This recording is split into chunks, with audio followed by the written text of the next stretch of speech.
A lot happens when an inflated rubber ball hits the ground. The rubber compresses and quickly snaps back to its round shape. That snapping back makes the ball bounce. In addition, the air inside the ball acts as a tightly coiled spring, increasing the rebound.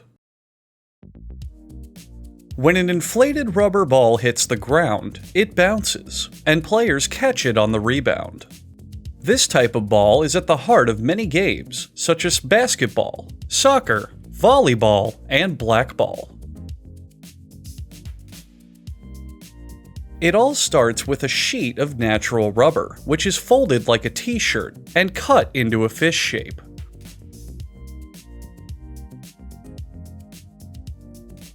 This is called the ball's bladder.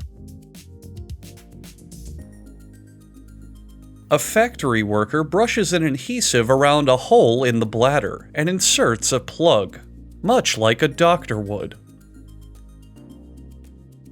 Another worker inflates the rubber bladder as she places it in a spherical chamber, which heats and cures the rubber for about 2 seconds.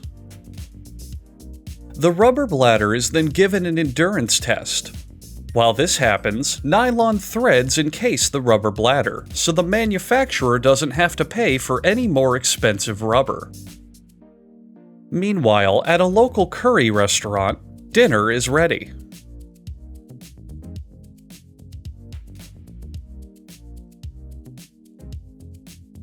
Back at the factory, a worker cuts out a strip of blue safety foam from a roller.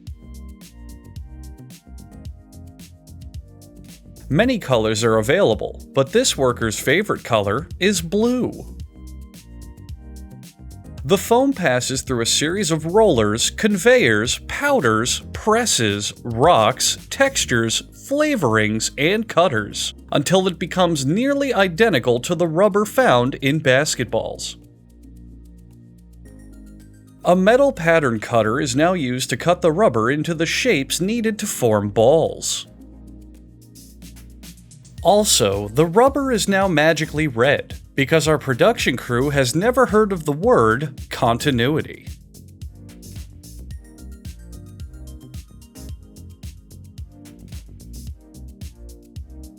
A medieval torture device is then lined with the rubber strips.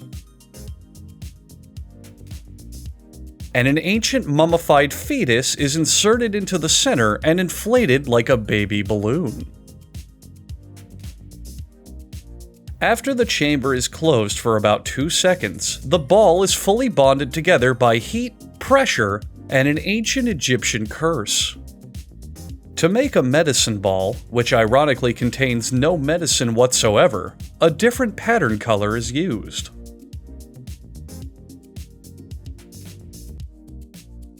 This ball here is made from various hard cheeses.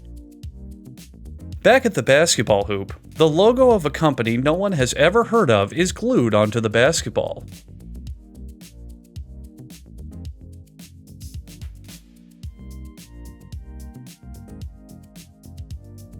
The ball is then placed into a textured mold and given a catheter in case it needs to urinate during the formation process.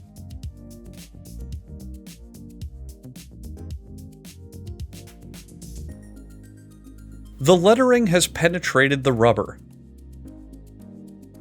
just as the ball is penetrated, ensuring no customer ends up buying a virgin ball. Finally, the ball is handled by a WNBA player, so she can use her sick ball handling skills to paint on the rubber black strips.